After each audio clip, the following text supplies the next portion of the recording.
Last class में मैंने आपको helix and spiral, curve through reference point, curve through एक्सपाइजेट पॉइंट्स और कंपोजिट कर्व करवा दिया था, है ना। ये हो गया था। उसके अलावा हमने अभी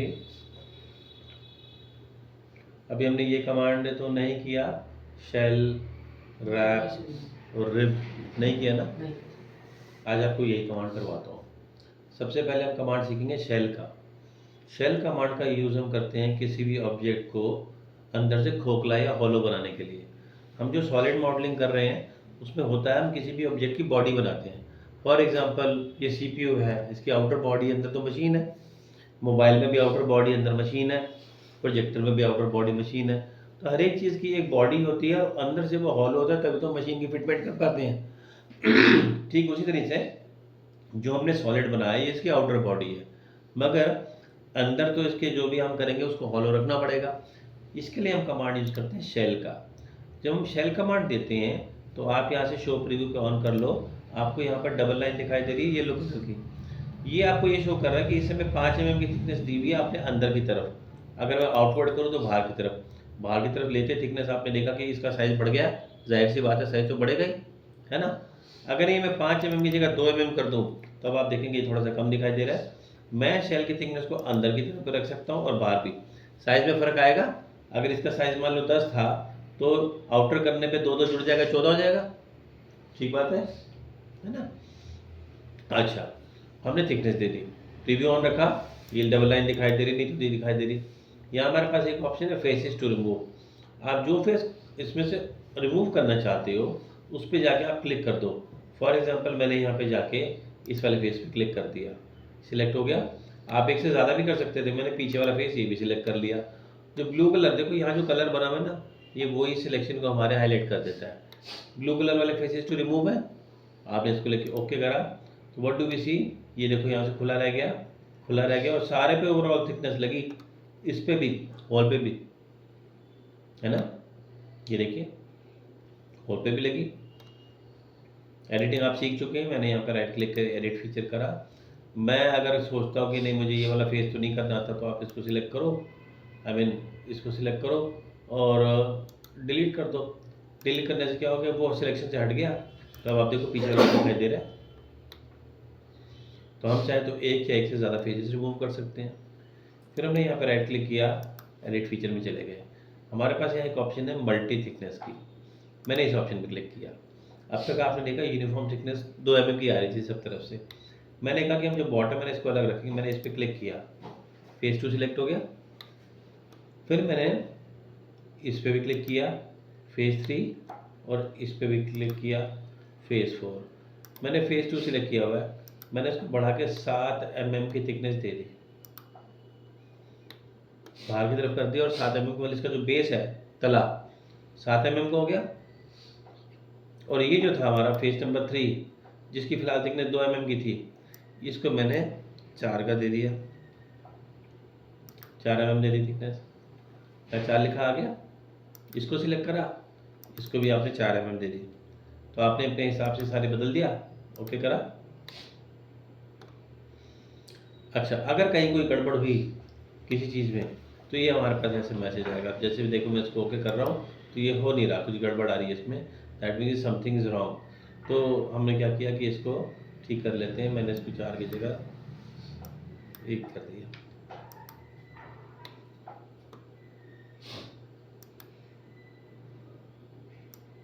ये 1 कर दिया मैंने दोनों, अंदर की तरफ ले लिया और ओके करा। अच्छा, ये थिकनेस क्या है, पीछे जाके ना देखो यहाँ तक तो ये होती, फिर पीछे से गोलाई में भी है, यहाँ पर इसकी इंटरफेरेंस हो रही है कि यहाँ से देखो वो वाला फेस जो भी इनकी थिकनेस होगी वो इसकी भी तो थिकनेस होनी चाहिए ना। तो मैंने इसको अब सिलेक्ट कर लिया, अब ठीक है। तो ये प्रॉब्लम आ रही थी यहाँ पे, ये पूरा कंटिन्यूटी में फेस था और आप यहाँ तक की थिकनेस दे रहे हो तो बात नहीं बनेगी। अब मैंने यहाँ से लिया इसको, ओके कर दिया। अब आप देखेंगे कि साइड से 1 mm 1 mm, नीचे से 7 mm और बाकी सब जगह 2 mm। सेक्शन करवा चुका हूँ ना मैं आपको, सेक्शन काटना बता दिया था, ये सारा टूल बार बता दिया था मैंने आपको, है ना। तो इसमें सेक्शन से आपको पता लग सकता है, ये देखो साफ पता लग रहा है कि हमने जो लिया वो क्या लिया सेक्शन में, देखिए ऊपर 1 mm आ रहा है, नीचे भी बाकी जगह 2 mm आ रहा है। ठीक है, तो हम शेल कमांड में इसको अंदर से खोखला कर सकते हैं और यूनिफॉर्म थिकनेस भी दे सकते हैं और नॉन यूनिफॉर्म थिकनेस भी अलग अलग दे सकते हैं। इससे ये बात हमें समझ आती है। ठीक है, मैंने अगर यहाँ पर जाके इसको रोल बैक कर दिया तो आपको पता है क्या होगा, ये होगा। ठीक,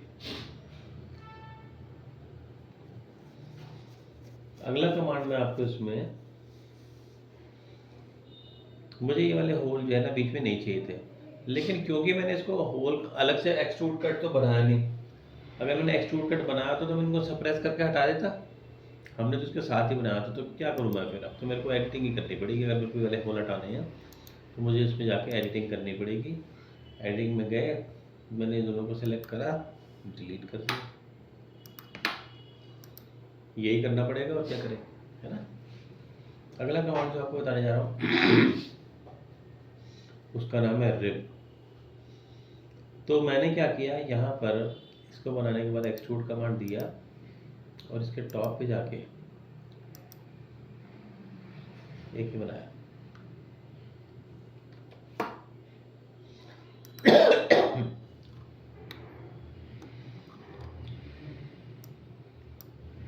आपने जैसे स्टील स्ट्रक्चर में देखा होगा, जैसे कोई बहुत बड़ा स्टील का पोल लगाया जाता है ना।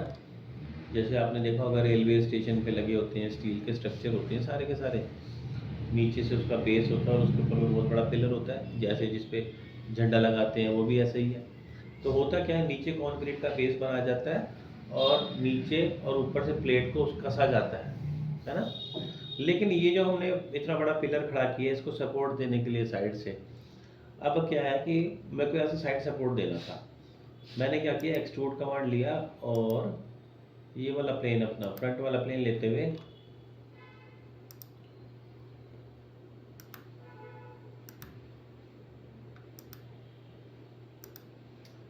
ये बना दिया। इसको मैंने मिड प्लेन कर लिया दोनों तरफ के लिए, ये बनाया। अगर मैं आपको इसका टॉप व्यू दिखाऊं तो ये ऐसे नज़र आ रहा है, सिर्फ इसको टच करता हूँ। दरअसल क्या है, अब ये इसको सपोर्ट तो नहीं दे रहा ना, इसमें सरफेस एरिया कॉन्टैक्ट है कितना, बिल्कुल सिर्फ टच करके जा रहा है उसको। हमें अगर इतने बड़े पिलर को सपोर्ट देना है तो हमें ऐसा देना चाहिए कि वो राउंड में उसको कवर करे। एक्सट्रूड कमांड से तो ये बात बनेगी नहीं, तो हम क्या करेंगे, रिब कमांड का यूज़ करेंगे। रिब कमांड को करने के लिए कंडीशन होती है एक, ये कि रिब जब आप लगाते हैं तो ये ओपन होना चाहिए, यहाँ से भी और यहाँ से भी। शेप चाहे जैसे मर्जी हो, मैंने ट्रायंगल शेप दी, वैसे मैक्सिमम ट्रायंगल शेप ही चलती है ना। शेप कुछ भी हो सकती थी, वैसे मैं इसमें दिखाऊँ आपको तो जो शेप होती है एक्चुअली में जो होती है वो शेप ऐसी कुछ होती है।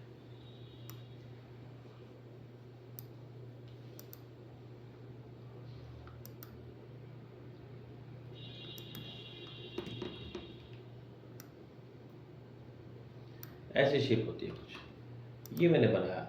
आपने देखा मैंने प्रोफाइल को ऊपर से खुला छोड़ दिया, नीचे और ऊपर से, ताकि वो शेप अपने आप ये वाली ले ले। ओपन प्रोफाइल बनाना पड़ेगा, इस बात का ध्यान है रिब के लिए। मैं रिब कमांड दिया तो रिब का बेसिकली करता क्या काम, रिब हॉरिजॉन्टल और वर्टिकल मेंबर के बीच में सपोर्ट देता है।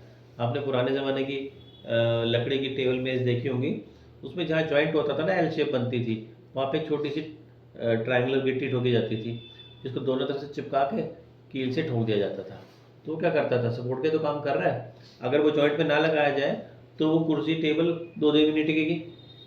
वही चीज़ को रिब कहा जाता है। यहाँ पे आप देखेंगे तो आइकन में छोटा सा वैसे दिखाई दे रहा है। ये बनाने के बाद मैंने कमांड दिया रिब का, तो इसने कहा या तो आप स्केच बनाओ या स्केच सिलेक्ट करो। हमारे पास तो पहले से तो मैंने कर लिया। कंडीशन जो मैंने आपको बताया वो चलेगी कि ओपन होना चाहिए 2 तरफ से, और तीसरी तरफ शेप चाहे जो मर्जी ले लो। अब देखो मैंने ये किया तो आपने देखा हमें रिब बनता दिखाई दे रहा है। मैं इसको टॉप व्यू में दिखाऊँ आपको तो ये देखो रिब बनता दिखाई दे रहा है। ये आपने इसकी चौड़ाई को बढ़ाया, दोनों तरफ बराबर जा रही है। अगर मैंने इसको फर्स्ट साइड करा तो फर्स्ट साइड पे लेगा, सेकंड साइड लेगा तो उस पर, और दोनों तरफ बराबर, ज़्यादातर बराबर चलता है। और इस रिब को मैं कितना डायमीटर दे सकता हूँ, इतना जितना मेरे सर्कल का, इससे ज़्यादा तो नहीं जा सकता ना मैं। ठीक है, यहाँ से देखो मैंने इस रिब को ऐसे ले लिया। ये लिया मैंने और ओके कर दिया।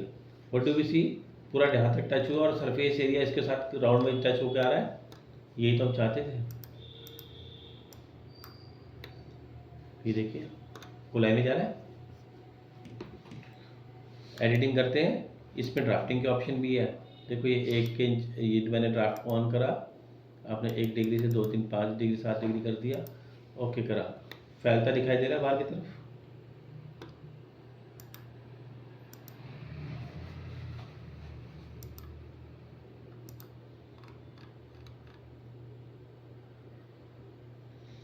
और यही मैं अगर इसको रिवर्स कर दूं तो ये अंदर की तरफ ही हो जाएगा।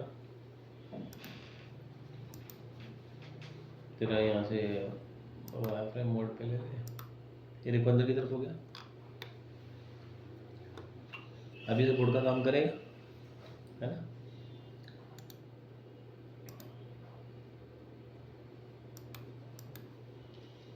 ये मैंने बना दिया। इसको बनाने के बाद में मैं चाह रहा था कि इसको हम और भी लगाएं, तो मैंने क्या किया, इसको मैंने सोचा मैं वो कर दूं, सर्कुलर पैटर्न कर दूं। पर सर्कुलर पैटर्न करने से पहले मुझे इसका एक्सिस चाहिए। एक्सिस को क्रिएट करने से पहले मैंने आपको बताया था टेम्परेरी एक्सिस ऑन करके देख लो, दिखाई दे गया, हो गया। अब मैंने यहाँ से लिया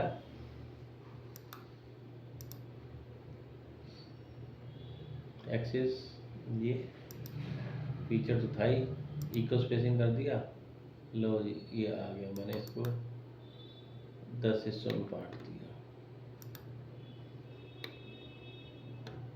होता है ऐसा, ध्यान से देखने लगा होता है। ये नीचे प्लेट के साथ वेल्डेड होते हैं, नीचे प्लेट होती है वो नेट बोल्ट के साथ कसी जाती है और उसके नीचे कॉन्क्रीट का पूरा फाउंडेशन होता है ना। 2 तरह के रिब होते हैं जो मैंने आपको अभी रिब बना के दिखाया, इसे हम कहते हैं पैरेलल टू द स्केच। यहाँ पे आप देखो लिखा भी है पैरेलल टू द स्केच। वैसे ही अपने आप आइडेंटिफाई कर लेता है कि पैरेलल बना रहे हो आप कि नॉर्मल। दूसरा कौन सा, नॉर्मल टू द स्केच। मैंने क्या किया, इसको वापस से ले जाके हम इसको रोल बैक करके, देखा आपने रोल बैक किया तो वापस हो गया सब कुछ। अब मैंने क्या किया, इसी में देखिए मैंने क्लिक करा और इसको देखो बढ़ा दिया। देखो एडिटिंग कैसे चल रही साथ साथ। फिर मैंने यहाँ से शेल कमांड दिया, टॉप फेस रिमूव कर दिया, ये बॉक्स के जैसा बन गया। अब आप देखो मैं आपको अगला ऑप्शन बताने जा रहा हूँ, नॉर्मल टू द स्केच का। मैंने रिब लिया था, मैंने क्या किया कि यहाँ पर प्लेन क्रिएट करा, इसका जो नीचे वाला फेस था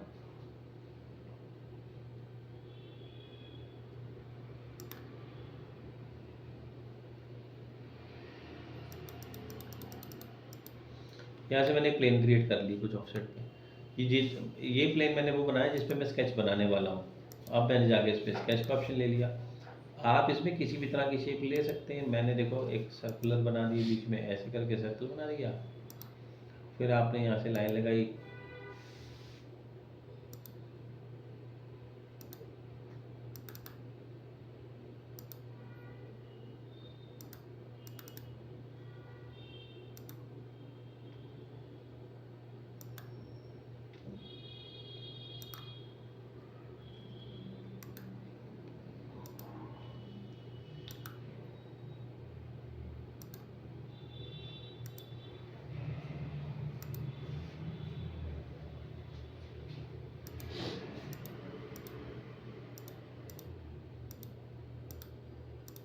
कोई भी शेप बनाई जा सकती है।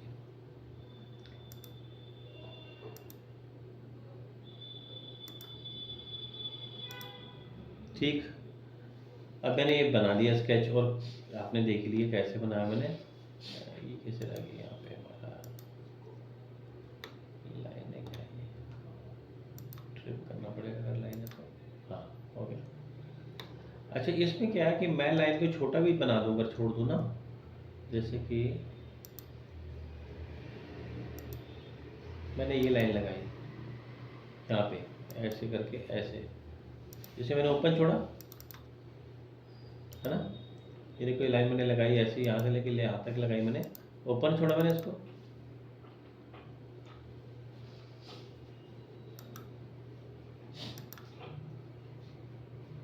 ठीक है, अब हमने एग्जिट कर दिया, इतना समझ आ गया।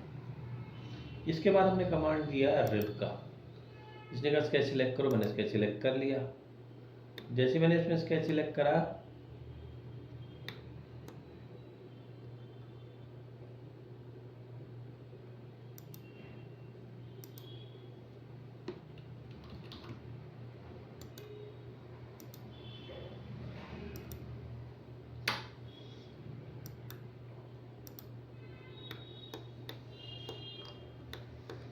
हमने यहाँ से लेके इसको रिप दिया और स्केच सिलेक्ट करा।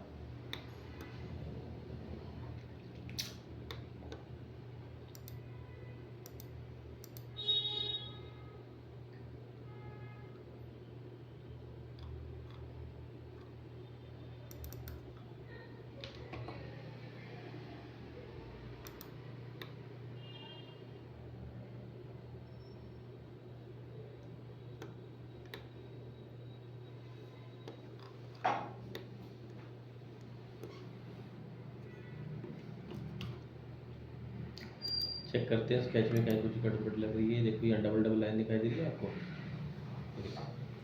अगर ये काम होता है तो गड़बड़ होती है। मैंने डिलीट करा इसको, तभी वो ले नहीं पा रहा था।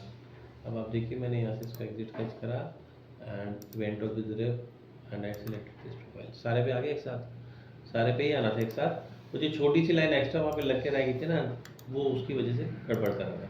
तो कभी भी आपके काम में ऐसा कुछ हो तो आप उसको एक बारी चेक कर लो। मैंने यहाँ से एक आउटर ये भी लगा दिया ऐसे।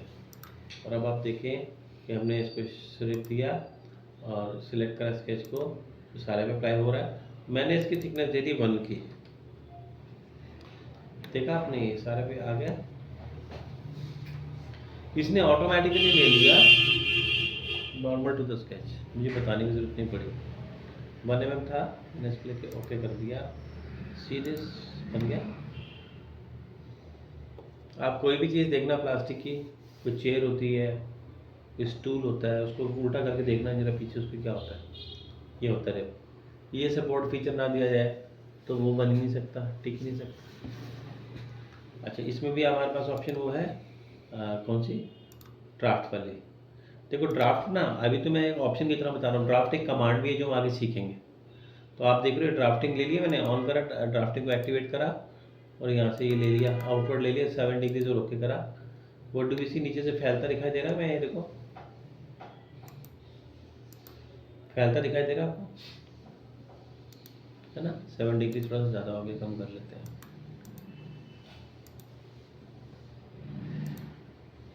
ये देखो,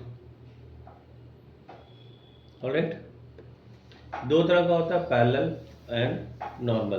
पहले जो किया था वो पैरेलल था, ये नॉर्मल है क्योंकि प्रोजेक्शन लेके नॉर्मल पे ला रहा है।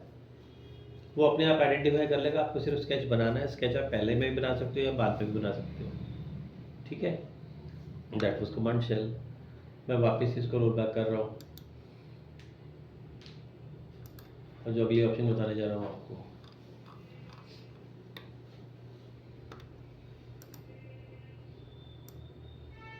अगला ऑप्शन मैं आपको रैप का बताने जा रहा हूँ। अब तक आपने ये तो समझ लिया कि हम किसी भी फ्लैट फेस पे या किसी भी प्लेन पे स्केच बना सकते हैं, मगर किसी राउंड ऑब्जेक्ट पे तो मैं बनाना नहीं आता। मैंने क्या किया, ये बनाने के बाद में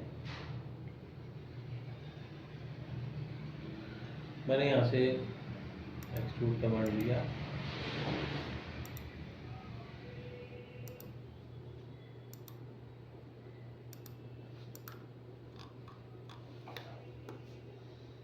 एक्सट्रूड कर दिया, कम हाइट कर दी मैंने इसको एक्सट्रूड कर दिया मैंने फॉर एग्जाम्पल ये। अब मेरा ऑब्जेक्टिव ये है कि जो राउंड फेस है इसके ऊपर हम स्केच बनाना चाहते हैं। मैं टेम्परेरी एक्सिस को ऑफ कर रहा हूँ, गया ये। अब मुझे इसके ऊपर बनाना था। आप देखिए मैंने क्या किया, इसमें एक तो राइट प्लेन इसके बीच बीच से होता जा रहा है, मैंने शो करा इसको ऐसे, और आप देखोगे तो फ्रंट प्लेन भी बीच में से होता हुआ दिखाई दे रहा है ऐसे। मैं दोनों में से किसी को भी सिलेक्ट कर सकता हूँ। मैं तो आपको भी सिलेक्ट करके दिखा रहा हूँ, राइट वाला प्लेन। स्केच पे गए, आप कुछ भी बना सकते थे वैसे। इस पर मैंने क्या किया, यहाँ से इसको थोड़ा इंटरेस्टिंग बनाने के लिए वहाँ पे स्केच टेक्स्ट लिख रहा हूँ, मैंने एक आर्क ड्रॉ करी, कंस्ट्रक्शन ले लिया, रेफरेंस पर्पज के लिए चाहिए थी। आपने टेक्स्ट लिया तो यहाँ पे मैं टाइप कर दिया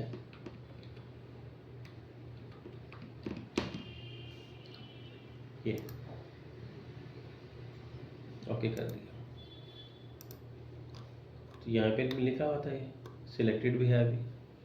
इसके बाद हमने कमांड रैप का दिया और हमने इस वाले राउंड फेस को सिलेक्ट करा।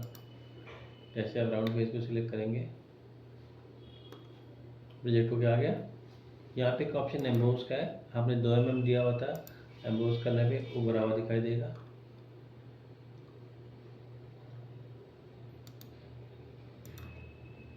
डिबोस करने पे अंदर की तरफ खुदरा हुआ दिखाई देगा।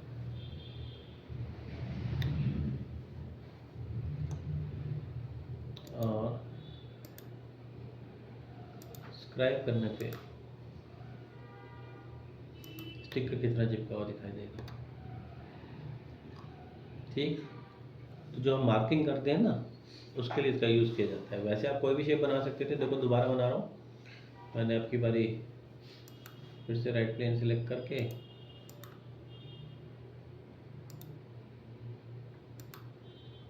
स्केच पे गए,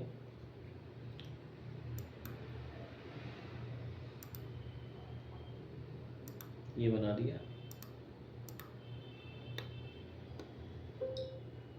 टैप दिया, फेस सिलेक्ट करा, आपने एम्बॉस डीबॉस ले लिया, कटेगा,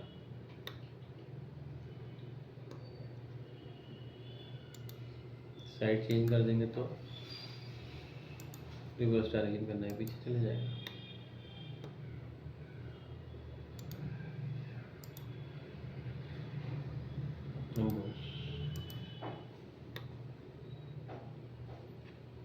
ठीक है, इस तरीके से हम इसको रैप करके राउंड फेजेस पे कुछ भी ड्रॉ कर सकते हैं।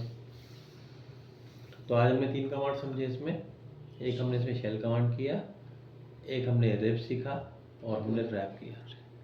इसकी प्रैक्टिस करके देखो, कल मैं आपको इसमें और नए कमांड बताऊंगा।